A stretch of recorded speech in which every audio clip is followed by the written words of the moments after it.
Hey, it's Gina from WTI. If you're looking for a beautiful and low maintenance set of curtains, then you have to check out these ones from Nanspring. One of my favorite things about them are that they're a linen polyester blend. They're a really beautiful light weave and look like linen, but they don't get all wrinkly. That means I don't have to press them or use a steamer on them to make them look really good.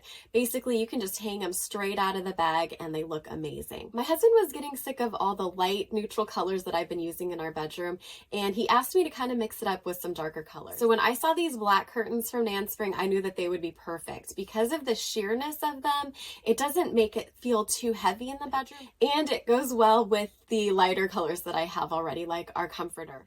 These have back tabs and rod pockets, so they're really easy to hang.